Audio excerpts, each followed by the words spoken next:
Hey, welcome to Crossroads. In today's episode, we'll be talking about the Biden impeachment inquiry vote results. It has now gone through. We'll be talking about that.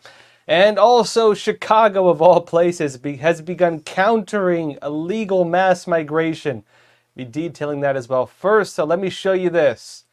The House of Representatives voted to formalize the impeachment inquiry into President Joe Biden last night.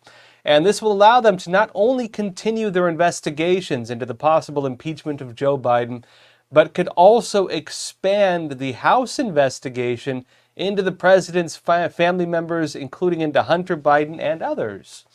Let me show you this first. AP has it. It says the House on Wednesday authorized the impeachment inquiry into President Joe Biden. It says the 221 to 212 party line vote, it's Republicans and Democrats voting with each other essentially, put the entire House Republican conference on record in support of an impeachment process that could lead to the ultimate penalty for a president, punishment for what the Constitution describes as high crimes and misdemeanors, which can lead to a removal from office if convicted in a Senate trial.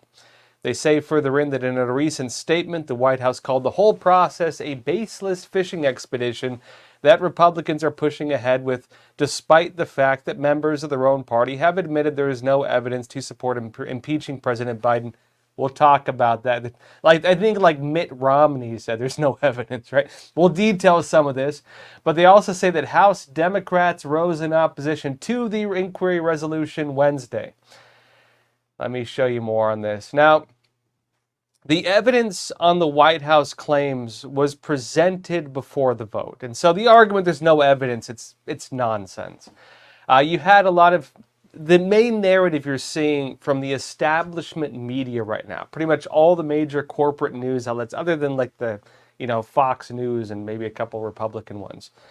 The main narrative you're seeing right now is that Republicans, without evidence, are trying to impeach Joe Biden. That's the narrative. Actually, there is evidence, and unfortunately, the evidence is just not being presented to the American public.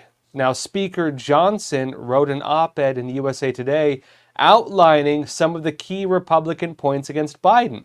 Now, briefly on this, before I show you the points they're going into, the argument that there's no evidence is ridiculous because there is circumstantial evidence. Of course, the Hunter Biden laptop, Hunter's emails, documents, evidence of classified documents that Biden was taking home, a whole lot of things.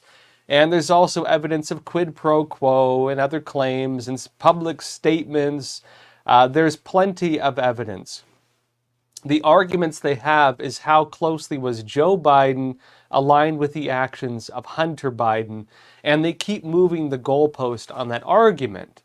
At first they were saying that Joe Biden had no involvement, then they're saying that he had no financial involvement, and that's basically how it's been going. They keep changing minor words to redefine whether or not Joe Biden was involved and acknowledging very slowly that yes, he was involved, but it was not super involved, and that's where we're at now. The impeachment inquiry is clearing the way for the investigative process. One of the problems Republicans have had, because they have been trying to investigate Biden for a while now, and of course Democrats frame that as the fishing expedition, right? They've been trying to investigate Biden. The problem is they're being blocked from getting a lot of the documents that they need. The hard evidence has been rejected to them. They're not able to get it in many cases. And even when they ordered, they ordered Hunter Biden to show up before Congress to testify, he just ignored them. He didn't do it. And I'll dig into all of this. But back to the main point where they're arguing, there's no evidence, the whole thing is baseless. Let me show you what House Speaker Mike Johnson says as the main points that they're going to be digging into throughout this investigation, this impeachment inquiry. It notes in USA Today that yet at this juncture, this is of course from Speaker Johnson, yet at this juncture, the evidence mounting against President Biden cannot be ignored, and the pushback from the White House and others must be addressed. Here are the accusations against the president. They say this: from 2014 to 2019, Biden family members and their affiliate companies received more than $15 million from foreign companies and foreign nationals in Ukraine, Russia, Kazakhstan, Romania, and China. Biden business associates received an additional $9 million. They say there are at least 22 examples of Joe Biden speaking with or meeting with Hunter Biden's foreign business associates. They say that President Biden and the White House have lied multiple times about his involvement in his family's business schemes. And as I mentioned, they keep changing the narrative on it. They keep moving the goalpost. But Johnson continues stating, last week, investigators released information showing payments to Joe Biden from Hunter Biden's business account, which was funded by payments from China. They say that investigators also released an interim report detailing the special treatment Hunter Biden received from Joe Biden's Justice Department. It says that a credible FBI source relayed information about an alleged bribe Joe Biden accepted during his time as vice president. Now, again, that's according to House Speaker Johnson as the main points that they're going to be digging into. And those are the main points of, let's say, the beginnings of the investigation and the bit of evidence they currently have.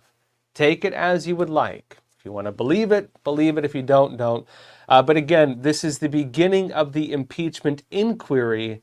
And that inquiry is them seeing whether or not they have the evidence to actually impeach Biden. They're inquiring on whether or not to vote to impeach.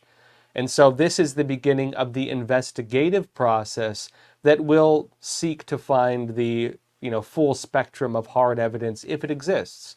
I think already there is plenty of evidence out there, especially tied to Hunter Biden. And again, the main argument with that is them saying, well, Joe Biden was not directly involved with everything Hunter Biden is doing. And that's the technicality that's being used to deny that Joe Biden was involved. Now, that said, the House vote to formalize the impeachment inquiry will also make it more difficult for the Biden administration to block the investigations. Because, we've seen accusations that, I think they're credible ones personally, we've seen accusations that the Biden Justice Department has been politically weaponized, that it is serving seemingly the interests of political parties, oftentimes over basic application of law. We see it behaving one way as it investigates Donald Trump, going to extremes, charging Trump when there really is no evidence, going after him on things that are, changing the interpretations of laws, changing statutes of limitations, changing the actual laws in order to allow themselves to go after him. Whereas with Joe Biden and Hunter Biden, they're being extremely cautious, including making exceptions in some cases, in order to not go after the things they could. You see polar opposite approaches from the Justice Department. And again, one of the problems Republicans and Congress have been facing is as they try to issue subpoenas and get access to documents and so on, they're being rejected a lot of that evidence. And of course, their rejection of that evidence is what's being used by a lot of the media institutions in order to claim that the evidence just plain old doesn't exist. Let me show you this. The Federalist says, the Heritage Foundation filed a lawsuit against the Department of Justice, DOJ, and Special Counsel David Weiss on Monday after the latter, David Weiss, refused to forfeit records related to Hunter Biden's alleged sex trafficking crimes. Remember, we talked before about, alleged evidence within the Hunter Biden emails and laptop, that there is what seems to be, again, innocent till proven guilty, but there does seem to be evidence that he was moving prostitutes between state lines, which could constitute sex trafficking. It notes that filed in the U.S. District Court for the District of Delaware, the suit asks the court to order the DOJ and Wise's office to comply with a Freedom of Information Act, FOIA request filed by Heritage earlier this year that sought to obtain documents regarding authorities' investigations into whether Hunter Biden violated the Mann Act, M-A-N-N.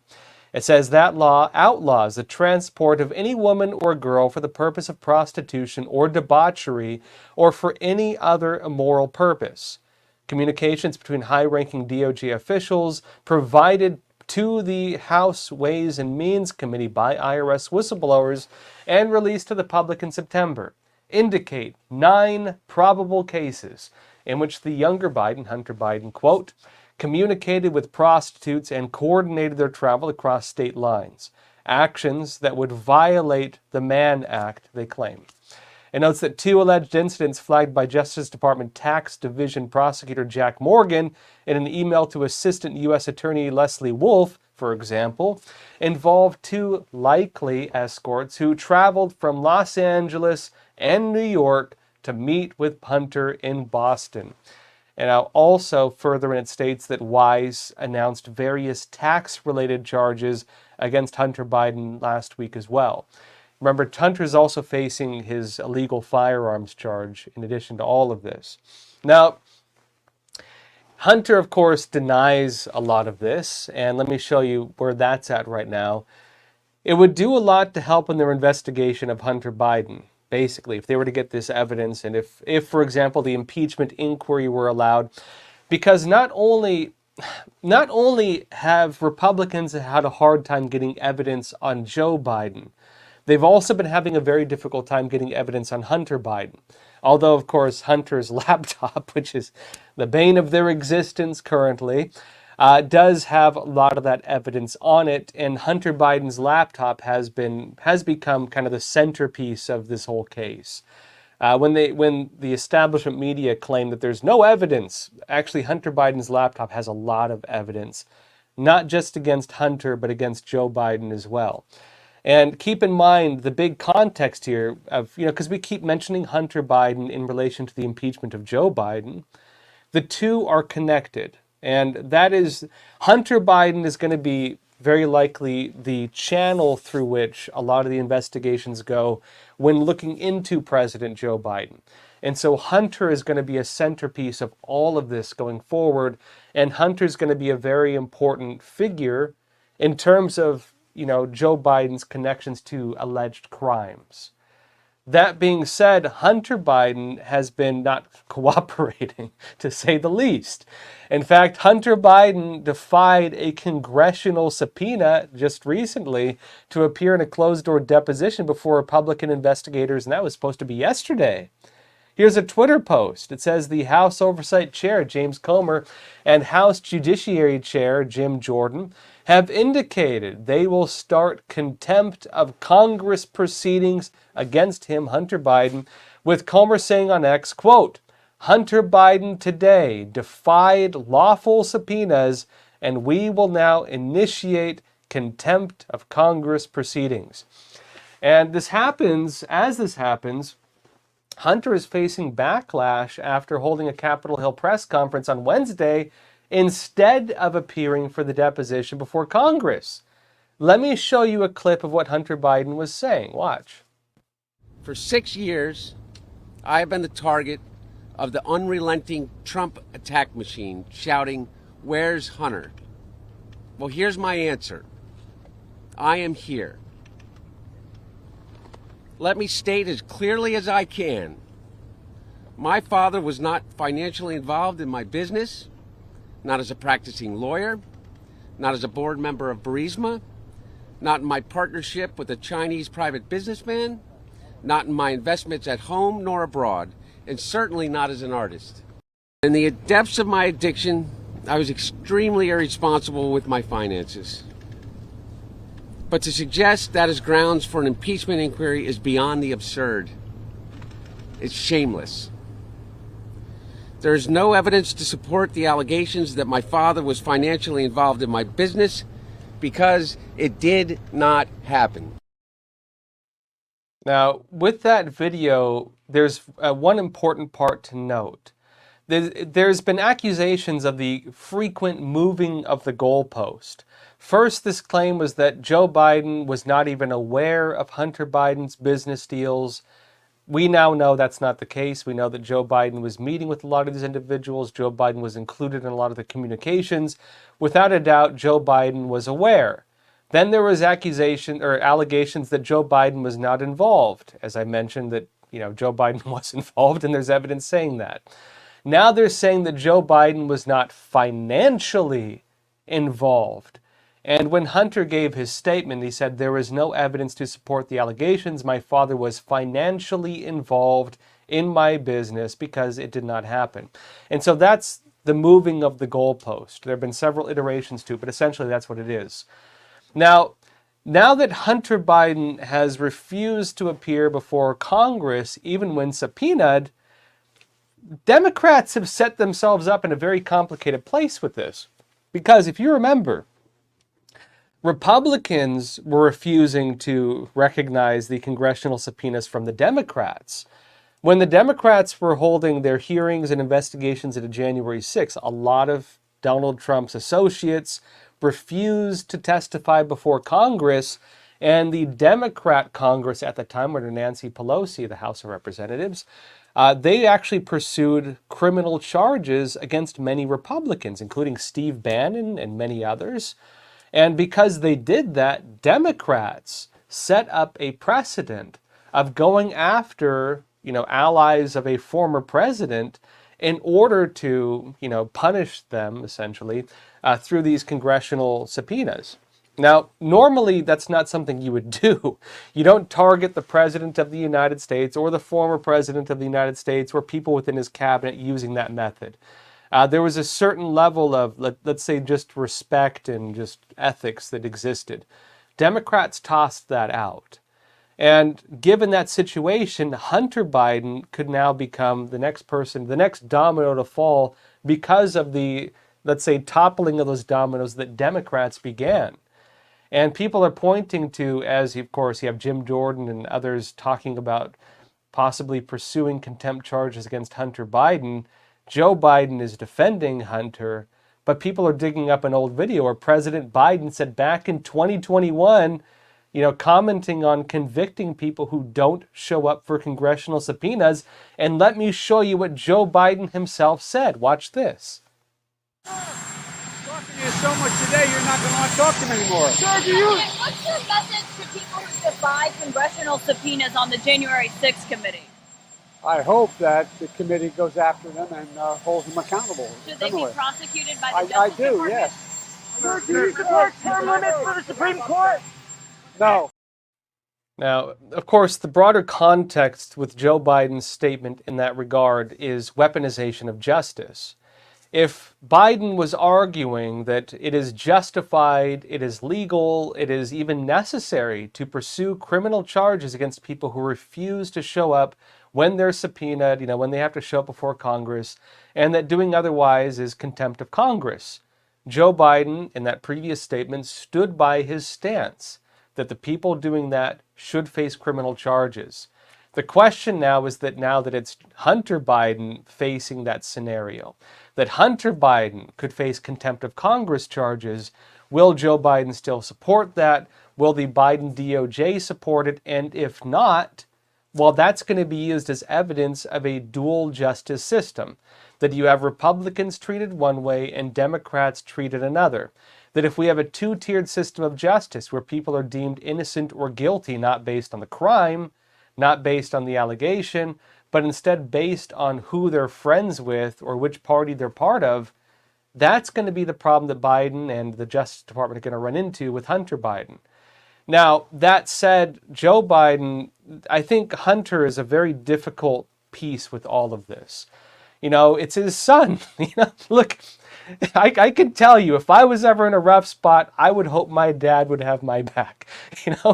I think it's normal for a father to defend his son, and I do have some compassion for Biden with this. This is his son, and of course, Joe Biden is very unhappy that his son is being dragged into this. People are pointing to, well, look, they did the same thing to Donald Trump. Weren't the Democrats going after his children as well? Well, that's the complicated thing with this. But Newsbusters says this. Alex Thompson at Axios brought out the anonymous White House insiders for a story on Biden's Hunter trigger, how Joe Biden is distraught over his son Hunter's indictments. It says in private, no issue is more likely to anger or sadden President Biden than attacks on his son Hunter, according to people close to the president who have seen his mood shift when there is bad news about Hunter. Further, it states the president hates journalism about his boy, Hunter Biden. And it says that, quote, Biden's temper also can flare at reporters when they ask about his son. Thompson mentioned Biden's preposterous bunch of lies comment without noting the question came from New York Post. And it says that he added in a 2019 interview with Axios co-founder Mike Allen, quote, Biden got chippy on the topic and shook his head in frustration, fuming about the press. You guys are amazing. You know, of course, in Biden's tone, suggesting he was very unhappy about that. Now look, stepping back, it's his son. President or not, I would imagine that many fathers would defend their sons and would be unhappy if their sons were dragged into investigations into them. Of course, when you're dealing with possible criminal matters and there is evidence of criminal wrongdoing on behalf of Hunter Biden, investigations of the sort are, of course, justified. That is the normal application of justice. That's the way our criminal system works.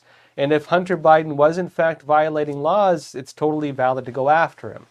Of course, that doesn't change the fact that a father would naturally be unhappy with his son being targeted like that.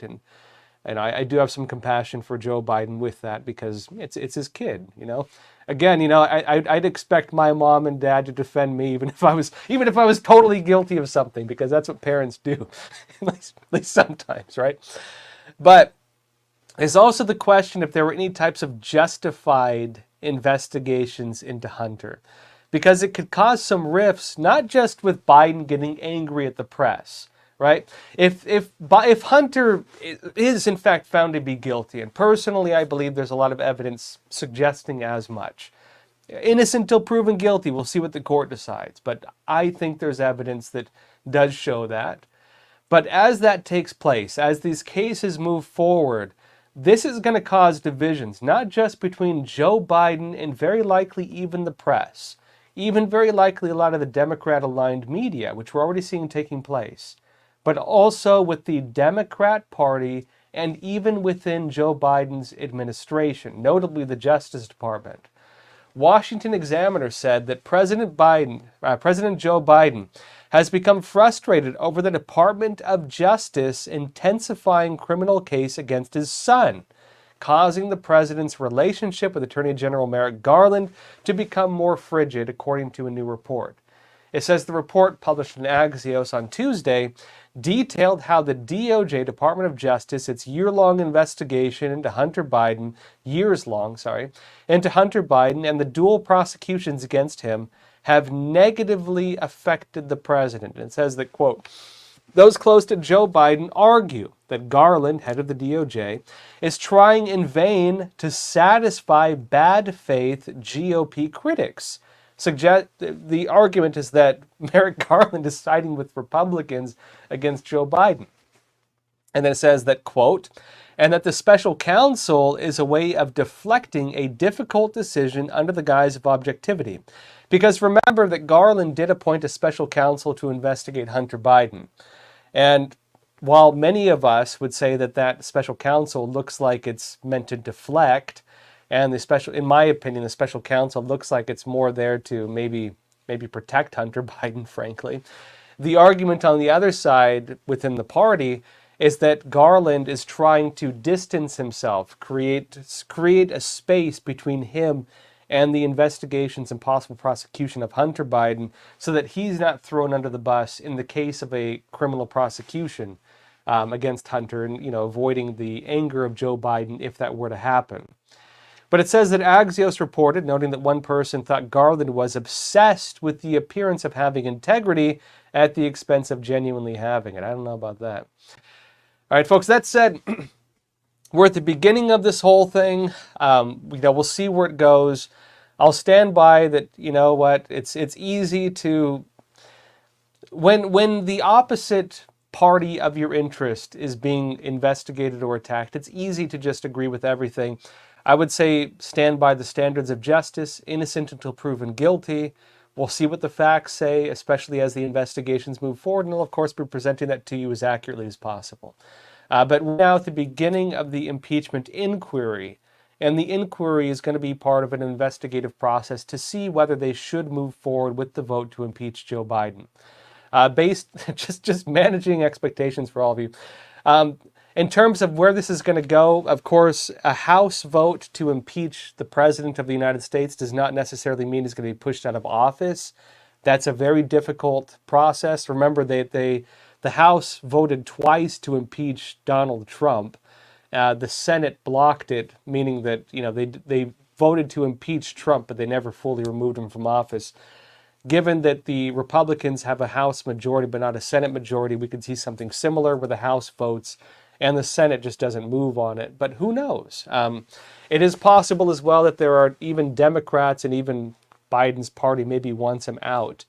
That's totally possible, especially given the polling numbers for Joe Biden. But, we'll see what happens. I'll be covering this all as impartially as possible going forward, and so we'll be talking about the evidence as it comes out. That said, let me show you something else.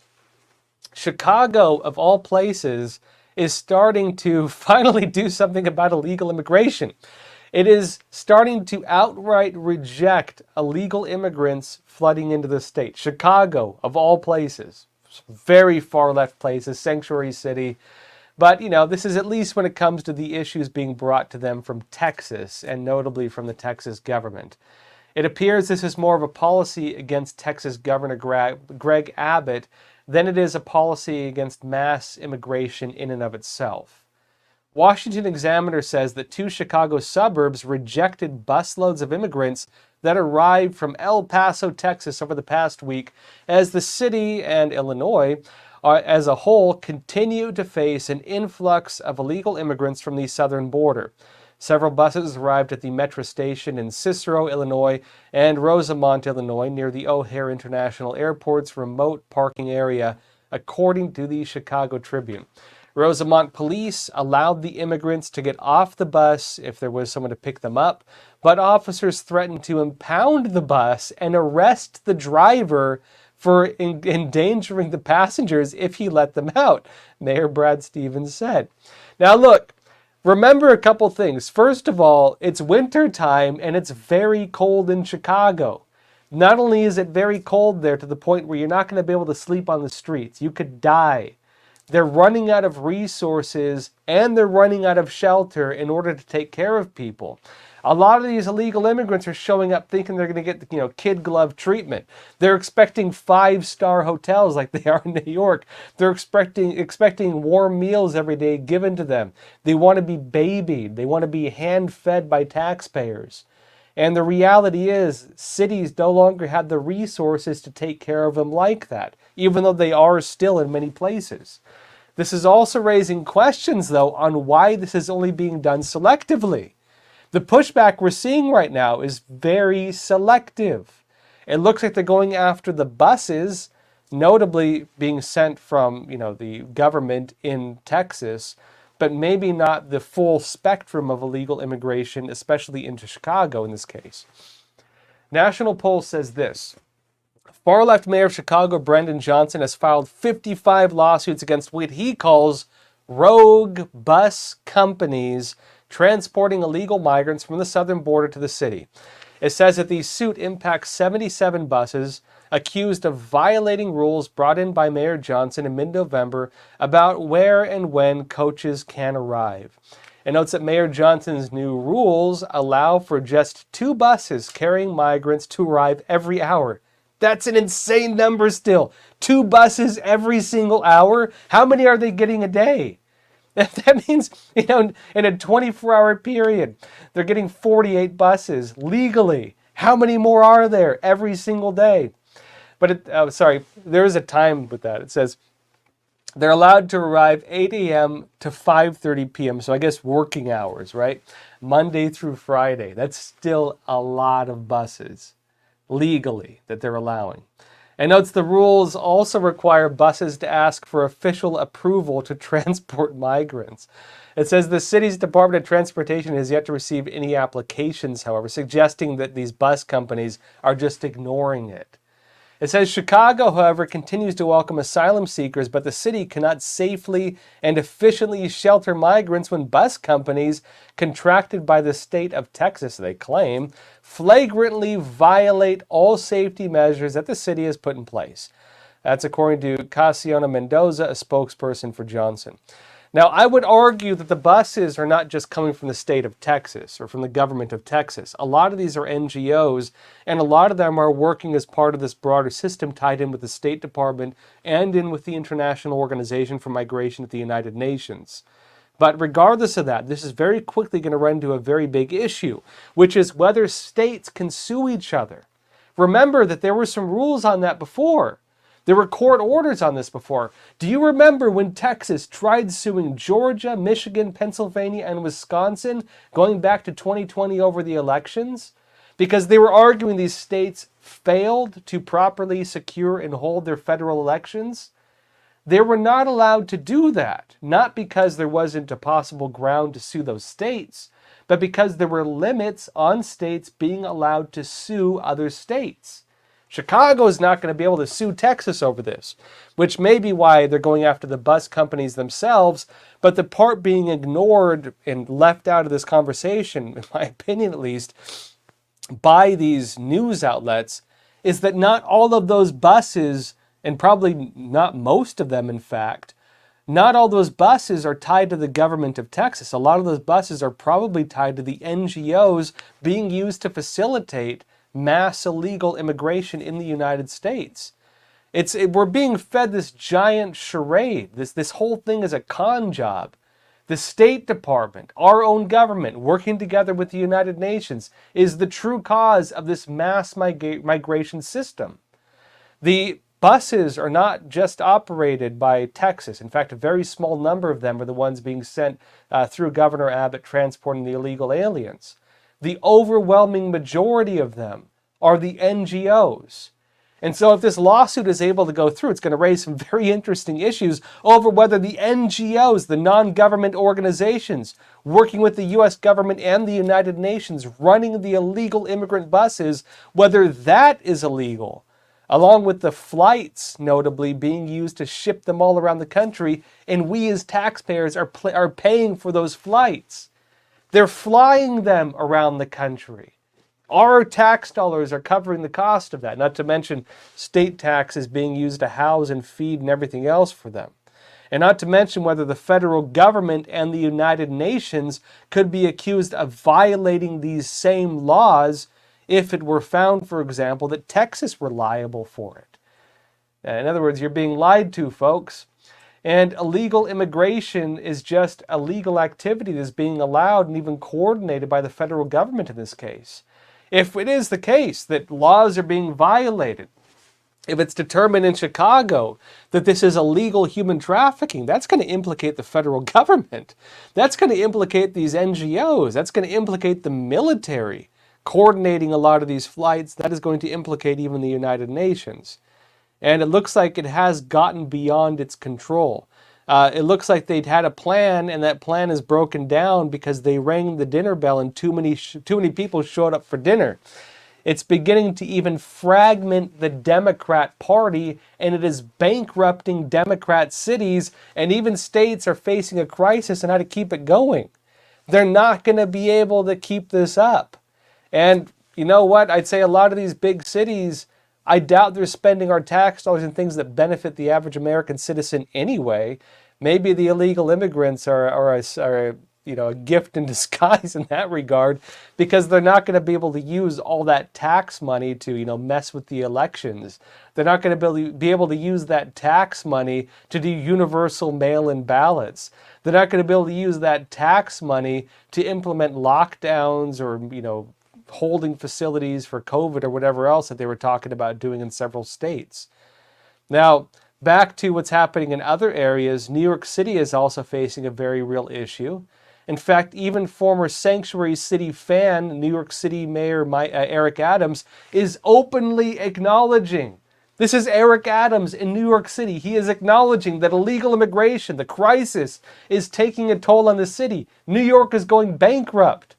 And this is after he went to Washington, D.C. to meet with other officials and to appeal for more federal aid from the Biden administration, and he left with nothing. Here's what he had to say. Let me show you this. Our residents are seeing the impact of the migrant and asylum seeker issue, how it is taken away from the the resources that should go to the day-to-day services of running the city. We did not walk out from D.C. with any level of optimism that anything is going to drastically change. It is clear that for the time being, this crisis is going to be carried by the cities. Here in New York City, as you know, we had a very painful November plan that we had to produce, and now we're looking forward or in the direction of how do we address the $7 billion budget deficit that we have to address. But these are extremely challenging times, and as I left Washington, D.C., I did not leave with optimism. I left with the cold reality that help is not on the way in the immediate future. Now, the bigger picture with all of this, as well, aside from cities possibly going bankrupt, is that illegal immigration is dividing the Democrat Party. If you would imagine that a lot of people are voting for the Democrats because they believe in, social welfare and caring for the poor and so on, and suddenly they find that they don't have enough money to care for American citizens and they're giving the money to people violating American law, well, it's going to start impacting your poll numbers, and it already is. This is Fox News. It says the migrant crisis has plagued the New York City mayor for more than a year. And according to Quinnipiac University poll released Wednesday, Adams, the New York City mayor, his approval rating sits at 28% among self-identified registered voters. The rating is the lowest Quinnipiac has ever recorded for a New York City mayor since it began tracking the statistic in 1996. Eric Adams, in other words, is the least favorable mayor in the recorded history of New York City. You getting that? And of course, Joe Biden is being hit with similar polling data. This is deeply unpopular for the Democrats. And again, it's that riding a tiger, it's hard to dismount saying. They started a problem and they can't easily end it. And also, then you have the ongoing battle over border security. Texas is working to install border barriers. The Biden administration is trying to force Texas to remove the barriers. Remember, one of the only, technical functions of the federal government historically, it's diplomacy, it's a legal system, it's a military, and it is securing the borders. And the federal government is probably not doing many of these, but they're especially not securing the borders right now. And so when a state has to use its own budget to try to do what the federal government is delinquent on, normally you'd expect them to maybe get a pat on the back or at least just be ignored. But no, the Biden administration is trying to punish Texas for doing the thing that it's legally required to do as our government. And Texas is suggesting it's not going to follow what it's being told. They're saying it will expand the focus on security rather than reduce it, regardless of what the Biden administration says, because they can take this to the Supreme Court and probably they're going to win. Newsmax says the Texas National Guard is installing a new anti-climb barrier near Brownsville in an effort to curb illegal immigrants from crossing over the border. The announcement of the new barrier was posted by the state's official website, and it says that Texas National Guard engineer special response teams repaired existing concertina wire barriers damaged by illegal crossers and installed new anti-climb barrier near Brownsville. It says placed behind the reinforced concertina wire, the ACB, this no-climb fence, which has more concertina wire attached, is deployed to prevent the use of ladders or other scaling devices to illegally cross from Mexico into Texas. So there we have it, folks. The security of the United States is being undermined. There are multiple wars in the world. There's the highest level of terror threat we face in a very long time. There's threats from other countries. There is, of course, there are viruses allegedly spreading. We have third world diseases spreading in America. Cities are going bankrupt. People are being bused to sanctuary cities where they can possibly freeze to death if they're left there. And the federal government is unable to pay for it, not supporting local states as they face this, including those aligned with the party of the federal government, the Democrats. This is causing major rifts. It is bankrupting very far left cities. And very likely this is going to all show up on the polls come 2024. And these are going to be some of the biggest issues we're going to be debating as a society. So stay tuned for all of it, because here we are. That's us jump into some questions. Let me jump over to my laptop. 1 sec. All right, folks, let me see here. First of all, we have from the email. So real quick, Epoch Times, Crossroads, we now have an official email. It's Crossroads at Epoch Times. So if you have analysis, if you have thoughts you want to send in, if you think I missed something, if there's a story you think I should hear about, send it to crossroads at epochtimes.com. And we have a few emails from you folks today. This is from Jacob N. And you're saying the reason why there are no conservative big companies, beside what you said, that they need investment, is this second reason. So this is about yesterday's episode where I was talking about ESG and woke investment. And we were having a conversation on whether there are, good conservative companies that you should spend your money on that, of course, are major corporations. And I said, I can't think of many. I can't think of any major global companies that necessarily have good values. Jacob N. is noting the reasons for that. You're saying that 88% of all Fortune 500 companies have one majority stakeholder, and that being BlackRock / Vanguard / State Street. So one company controls the world. That's a big point, and that's true as well.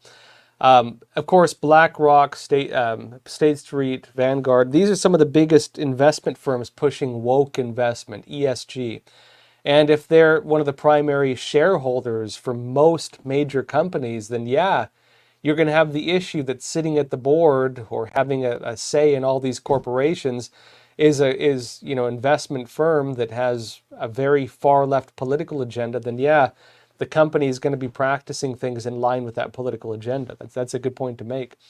And you note as well that since BVS have all violated Executive Order 13818 and 13848, then their $67 trillion assets, which these investment firms combined have, we talked about this investment group yesterday, plus Federal Reserve $18 trillion assets will be seized. That'd be a very big deal. Talk about make the billionaires pay their fair share. How about the trillionaires, right? From Emma Z via email, you're saying, I would be interested in knowing the truth behind the whole recycling program. There's some issues with that. You're saying, are you familiar with the realities are? How much of what is sent to recycling actually gets recycled into useful products? Very little, actually. How much of it ends up in landfills or worse, the ocean? A lot. A lot of people who have worked in the environmental industry know a hidden secret, which is that most of what you recycle is not actually recycled. And the process of transforming old bottles and plastics and so on into reusable goods is a very expensive and very inefficient and ironically probably even more environmentally damaging process than just dumping it all in a landfill. One of the hidden secrets as well is that if you have a glass bottle or a plastic container and it had juice in it or whatever you were using and you don't properly wash it, they just toss it in a landfill anyway. A lot of the stuff that people recycle is not usable for recycling because they don't clean it first. And that's another of the big shams with the recycling industry. The recycling industry would not be financially or environmentally feasible. It's damaging on both ends, were it not for government programs propping it up. It is not something that would be sustainable, ironically, because they're talking about sustainable stuff. It's a big sham, just put plainly. It's a big sham propped up through state financing, interventionist policies that is not practical environmentally or financially otherwise. You're saying, or how much of it is incinerated, how harmful it is to the atmosphere to burn plastics, pretty dang harmful. Is it the lesser of two evils to just burn it, and the likelihood of it ending up in the oceans is high? Is it somehow connected to the climate agenda?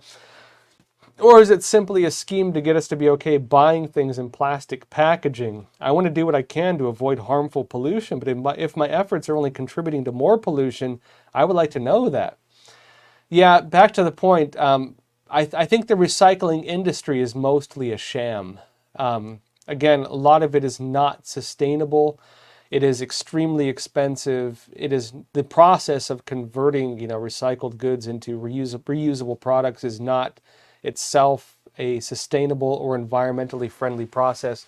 And yes, a lot of it still ends up in landfills regardless. It's a big sham for the most part.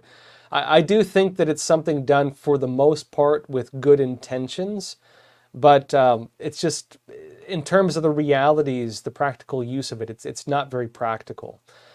On a funny note, I'm very much an environmentalist on that front. I don't believe in, I don't think it's good that we have these disposable lifestyles, that we just, have, jars and glasses and packaging that we just have to throw away all the time. The amount of waste we produce as a society every day of products that are not biodegradable, that are going to be burned or going to be thrown into the ocean. I don't think we as the human race can keep doing this forever. I'm more of a traditionalist in this sense. I believe in, for example, the traditionalist lifestyles, which were very much environmentally friendly, ironically. I don't prefer plastic. I don't like plastics personally. I think it's, of course, a lot of it's byproducts of the petroleum industries and so on. It's polystyrene and polyethylene, I believe, for most plastics. I don't think it's good for us. I think we have issues of microplastics. I think we have issues of even endocrine disruptors that affects our hormones and stuff in plastic products. I think that even the leaching or seeping in of chemicals from plastic containers into like bottled water, I think it's very harmful to people. I think we're poisoning ourselves in a lot of ways. And take that as well into what it means for the water supplies and pollution of water. Of course, that not being the only problem we're facing with pollution water, we have a lot of very harmful chemicals being poured in as well. I don't think we fully understand the effects this is going to have on humanity yet. I'm very much a traditionalist. Maybe environmentalist is the wrong word for it. I'm a traditionalist. I think lifestyles in line with traditional culture are sustainable. I think lifestyles in line with traditional culture are healthy and good for us, for the most part. And, of course, you're not going to have people expected to, hand make all their clothes and stuff like that. I think there has to be a middle ground somewhere. But I do think the disposable lifestyles we have are not good for people. And I prefer using good old-fashioned, reusable cups and so on and things like that. When at all possible. Although, being realistic, modern society is set up in a way where it's not totally possible to not produce waste. I still produce quite a bit of trash too, just like everybody else does. I do think that if you have a piece of land, just as my personal advice, if you have your own piece of land, think about doing composting and think about not buying, bottled goods as much. Think about getting goods as you can, that are maybe more reusable, things that don't necessitate the culture of waste we've developed. I understand it's not totally avoidable. You have to, because that's the way the world is these days. You have to go along with it to an extent. But I do think there is a more traditional path you can walk that is healthier for you, that will probably make you a lot happier, and that even has a lot of really, I think, healthy practices and even hobbies tied in with it that are, good for us. I'm very much a supporter of those things. This is from Twaia G on email. You're saying, wonder if you've seen the new plans for federally owned lands that were implemented into the Inflation Reduction Act. I don't know if I saw all of it. If you remember that Biden, when he was giving his speech about environmental policy, he was meeting with reporters at the Grand Canyon, he was talking about making most of the Grand Canyon federal property, federal land. I don't think federal lands are a solution to environmental problems either. In fact, in my personal opinion, I'd say federally owned land and federally managed businesses and so on is probably the least efficient and least healthy thing we could be doing. If you want to see something get managed poorly, let the federal government manage it.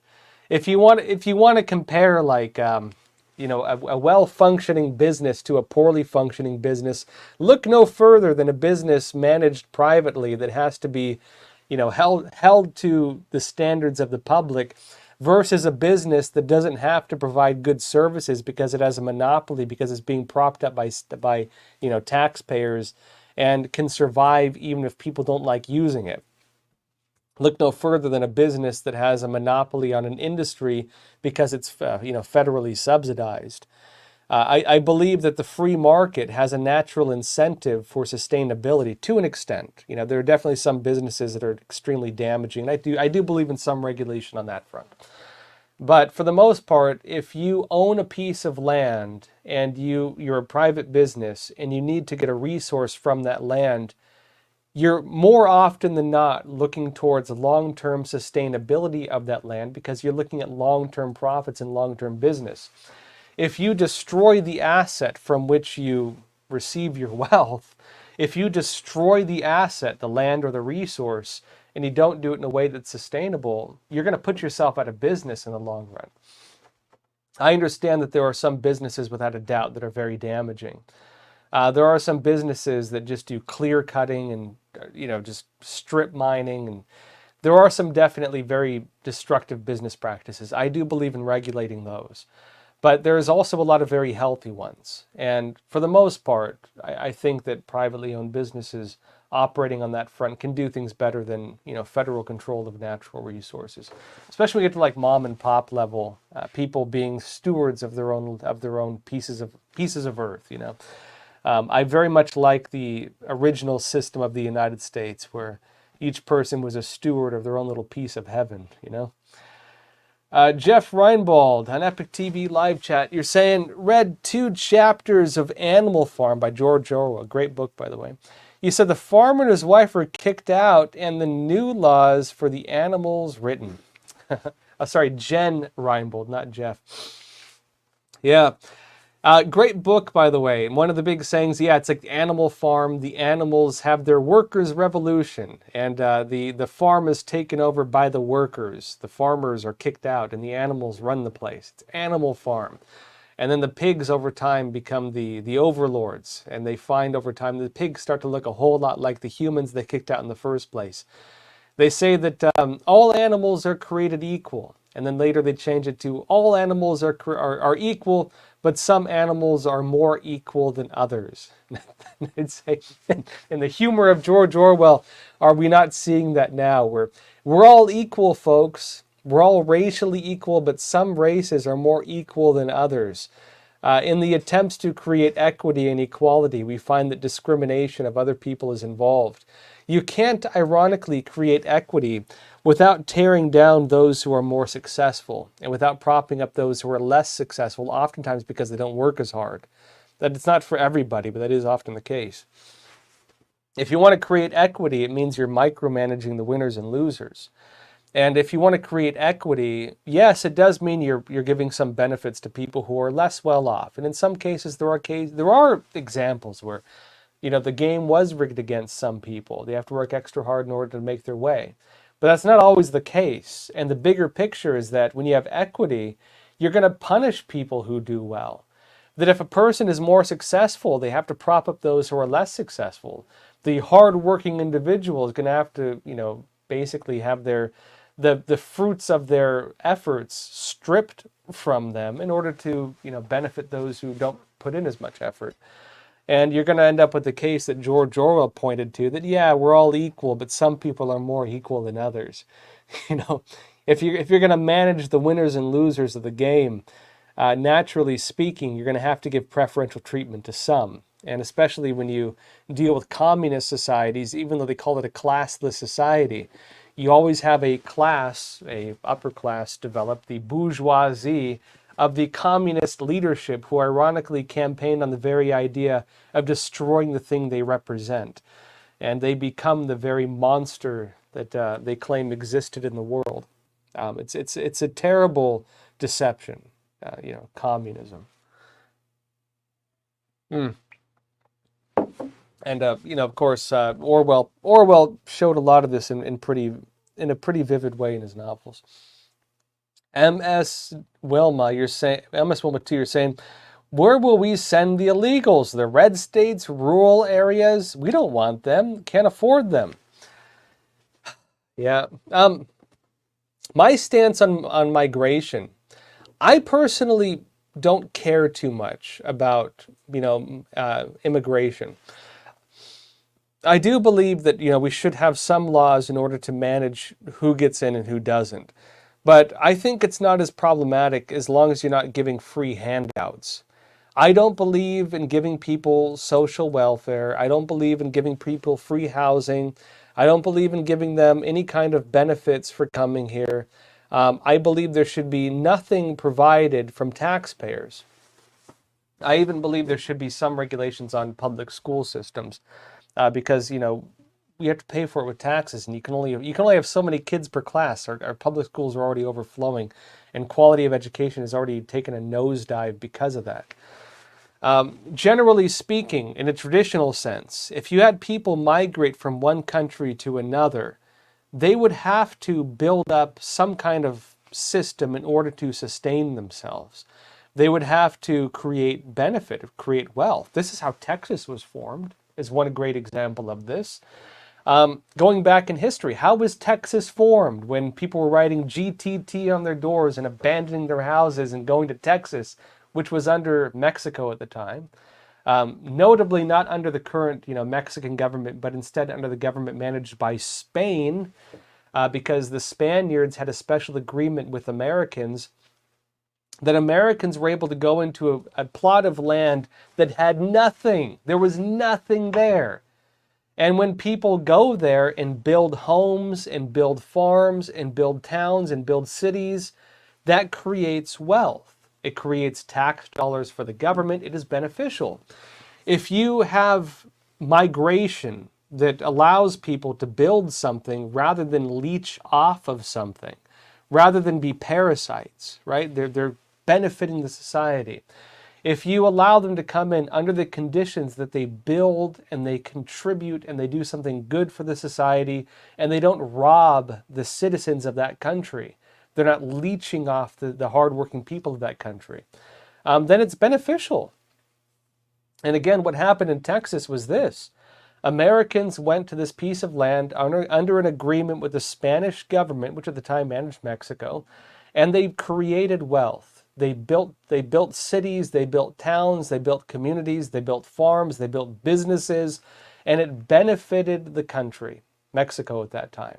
And of course, then you had a revolution in Mexico, and they overthrew the Spaniards, and then the new Mexican government with Santa Anna, tyrant, of course, did not want to recognize the agreement that the Texans had with the Spanish government, and of course went to war with Texans over it, and then Texans later decided to join the United States. The short history of all that. Under normal circumstances, immigration happens when people are willing to work very hard. And if they're coming here wanting to work hard, if they're coming here believing that they want to chase the American dream, that if you work hard, you can create for yourself a happy life. That was the American promise. The American promise wasn't free houses and free food and free health care. The American promise was you can come here and be free. You can fail, and if you fail, it's on you and nobody else. Because you can come here and you can build a life for yourself. That's the American promise. Freedom. And freedom in the sense that you have the freedom not only to succeed, but the freedom to fail. You are promised nothing else. I think that if people coming here believing in that American idea, it's a beneficial thing if they want to enact it. And America is different from a lot of countries on earth in that the American identity is not race-based, as it is in almost every other country on the face of the planet, as it is in, Asia. You're not going to go to China and live there for 3 generations and claim you're Chinese and, you're a white guy or something like that. You're never going to be Chinese. You're not going to go to France and, well, I know they're dealing with this now, but, you're not going to claim that you're French when you're not. They're very funny with that too. My wife is a French citizen, but her family's from Cambodia, and so she dealt with that. America's very different, is that in the American identity is the alignment with the American idea. The idea that hard work and the ability to build for yourself a life is something to be pursued, and that valuing freedom rather than slavery, where you're given your own little cage and your own, you're provided your basic needs by your, the people managing that cage. I think Americans don't want that. All right, that said, folks, join us again tomorrow, 10:30 a.m. Eastern Time. We'll be doing the show again. And also, you can give the gift of truthful news this Christmas to your family and your friends and your loved ones for 25 cents, because we have a Christmas sale right now. That there's 11 days left on that. And of course, doing so also helps Epoch TV and helps this show, because as of now, we're still demonetized like everywhere.